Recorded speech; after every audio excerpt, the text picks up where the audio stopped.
Carissa. Carissa hummed while all the mortals went about their day. Seldom few could hear her quiet melodies as she hummed out little symphonies. The family sat at their table while she played on the floor of the living room. The mortals ate, and she played with her dolls and toy trucks. The mortals never spoke of Carissa, but she always went with them shopping back home and on vacations. Always playing in her own little way of life that was quiet outside her own humming, she'd lay down next to the speakers while the mortals watched the news or cartoons on the television. She'd knock some books off of shelves belonging to her mortal family's patriarch after his vain warnings for nobody to enter his study. She would get fed, spanked, and put to bed at various hours of the day, humming along the hours, sometimes in thoughtless daydreams of what lied out in the woods at the edge of the property amongst the daffodils and fireflies of high grasses. Oblivious to why noon was lunch or why she got spanked at any time, she didn't seem curious about the mortals, and they seldom reciprocated, or so it seemed. Their conversations were but a blur, and really Carissa had no concrete language of her own. She knew the mortals allowed her presence, and she haunted them just the same. They gave her their offerings for a brief moment, then returned back to their jobs, invariably working away from home, face glued to a computer at a desk. Carissa wanted to know what the things were that filled the pages of her family's books. She couldn't make any sense of them. She had no word to describe letters, let alone any ability to read. It was all just organized shapes on the paper. Twice a year, the family would engage with her, offering either roasted duck or cake. Cake in the spring, roasted duck in early winter. The duck always came when the house was adorned with green and red things, a tree, and presents. She didn't mind presents, of course, but she loved the food even more as it was a treat.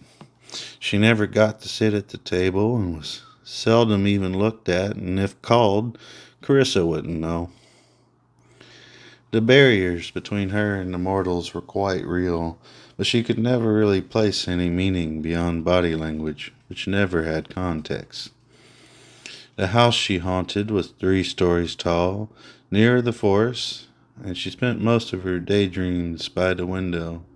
A fervent wish to explore outside drove her to explore the inside of the house. She had friends in the attic who didn't understand her but would play with her regardless. There were beings in the basement, but they were too unworldly to notice Carissa or even the mortals she haunted. The room she possessed was furnished nicely just for her. One day a knock came at her bedroom door, accompanied by incoherent mumblings of a well-dressed man. We'll call him the exorcist. He has a cross, but it's merely foldable and goes in his ears with a tube to get Carissa's spiritual readings. He mumbles to the mortals outside their door. The matriarch seems saddened or guilt-ridden, with tears flowing from her shiny blue eyes. She comes into the room, and for the first time seemingly in Carissa's 7 years of life, her mother embraces her daughter, enveloping Carissa close to her chest with her arms, speaking clearly, but loud for everyone else.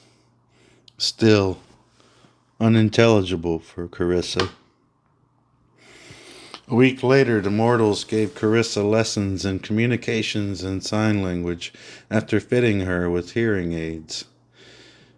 The attic and basement dwellers soon disappeared, and after several visits with the exorcist, Carissa now sits at the family table, everyone signing their words for her to understand. At her new school for ghosts and wayward spirits, the speech therapist teaches her how to speak words like doctor and deaf. Distinguishing consonants and S's and TH's and so on, she learns to sing and continues to sing and daydream. 20 years later, she revisits the attic of her childhood home, returning from college. She sings to herself, now immortal with ghostly abilities. It comforts her in that dusty old attic with its A-frame ceiling closing in and window nooks for reading, as Carissa now loved to do. Odd memories of grandparents she never had enter her dreams as she wanders around looking for something she knows not what.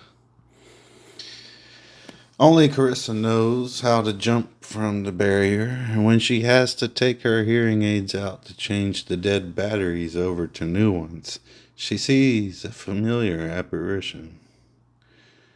Smiling to her warmly, the two past spirits that accompanied lots of her childhood wave to her and say nothing. The man bends down and rolls towards her a toy truck that she thought to be lost. His wife points towards the area below the windowsill, where Carissa unwraps in cloth her favorite doll from her childhood. As she puts her hearing aids back in, she bids farewell to the married couple, and they vanish. Her mother calls up to her via the staircase. She collects her toys and leaves behind her locket. It was given to her by a boy who couldn't see ghosts. He went to the Mortal College where she studied the cello.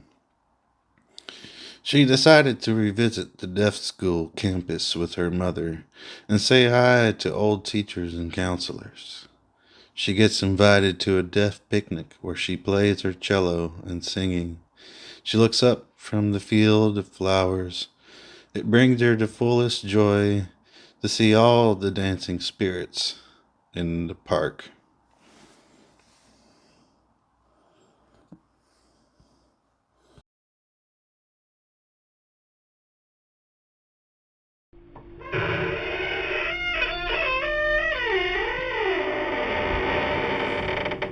The attic. So, like in the old days, when one moved into a house that came furnished, does one really tend to be ignoring the oddly specific creepy shit in the attic? What was a home inspection like then? A drive-by glance? Yes, dear, I want that one, he says, stroking his abused chin.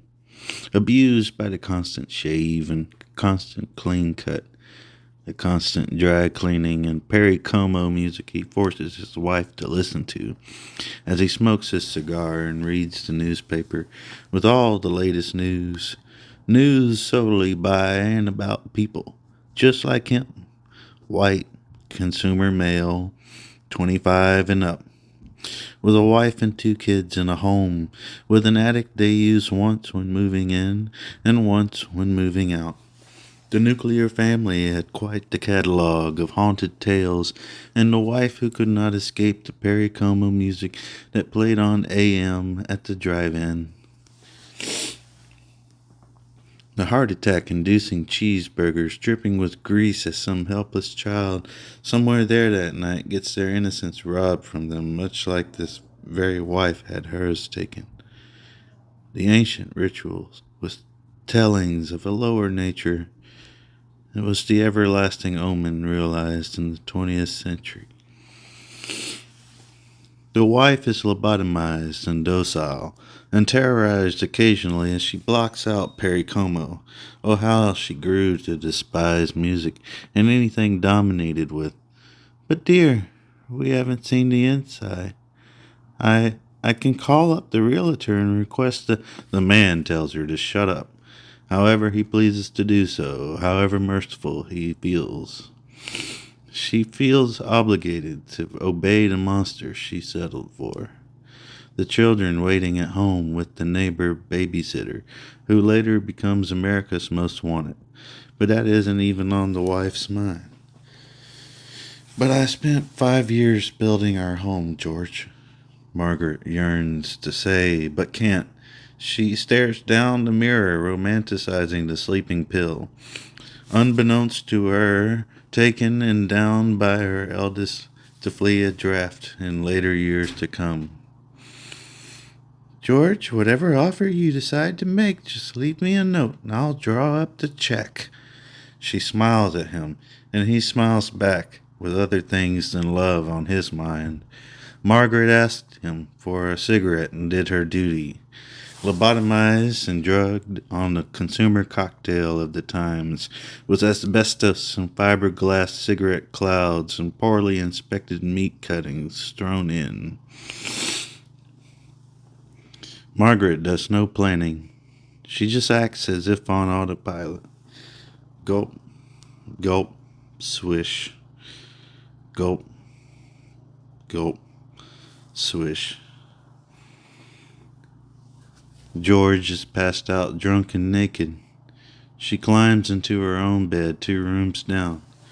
She cries silently into her pillow again, wishing to scream, longing to tear down the walls and break the fine china, burn the Perry Como records, and take off down Highway 66 with the poor gas station attendant who didn't know the full extent of her baggage or how it would interact with his own toxicities. She wakes up like any other morning, preparing breakfast, and has a cigarette. She draws his check up, ready to be numbered. $2,000, he says. But that's our life savings. Margaret wants to start spiraling and say this, but she refuses. She tells herself to wait. The children cry over losing their house and friends. They all move in, great. Still, however, what bugs me, the narrator, is the creepy shit they leave in the attic. Old letters, possessed board games, or dolls, a cursed box or family jewel, a ghost or even a ghoul. Obviously, Mr. America walks on by, not caring, doesn't give a damn. He has very little effort to put in than anyone else around him. He is the man of the house, a father not uncommon, who beats you up for barely standing out of line or for just his whim of annoyance. Margaret dusts and sweeps, mops and vacuums, but the new vacuum cleaner is broke, and they just spent their life savings because Mr. Confident's rather thoughtless decision. The cellars were never present. The machine shudders the dust and dirt she just vacuumed all over her grandma's heirloom rug. Once again, Margaret fights the urge to scream, and without planning, once again restrains herself to just wait. And the oddest smile cuts into her face. The children randomly start having night terrors. George even starts sleepwalking in the yard. Slaps the shit out of Margaret for waking him up. Slaps her again when he wakes up on the couch. They were married, but he would smother her if she didn't mother him. The cigarette is in her pocket. She goes to the kitchen and puts it in a glass of water with a few half-smoked cigars. She knows one place to hide it where nobody will go. The attic. Margaret pulls down the ladder while George is at the office. Carefully moving up the ladder, With the mason jar labeled insecticide, she sets it finally in some cobweb corner, imagining all possible ways to disguise it and keep it secret.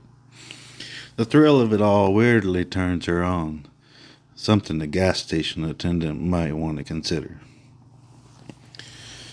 Margaret, who was named after her aunt who had a green thumb, sighs now the fun is on pause for now.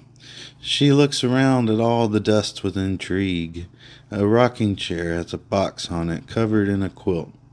She walks over to find the quilt rotting. She tosses it to the side carefully with one of her fingernails, standing back not knowing how much dust would come out. Coughing and crying and scratching her skin, the dust flying around everywhere. Her curiosity now demands to know what, if anything, lies inside the plywood prism. A layer of dust. It covers a necklace. A locket, to be exact. The photos were missing inside. Margaret dangles the dirty chain locket and slips it inside her pocket. The food impresses the family. She convinces George, without lip service, to buy a vacuum cleaner on credit. He reluctantly orders it because his sleepwalking has gone away. He's been more well rested. The children, too, have not had night terrors. George hesitates to lift a hand and moderates his drinking. Then Margaret dresses nice for him and tucks the locket in a drawer. They go on a date. George was quiet and pensive. Margaret looks at him, wondering what was on his mind, but not really caring. Marge, now I need you to tell me.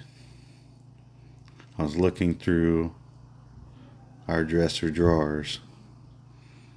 I need to know who bought you that locket. He asks, ready to accuse the worst.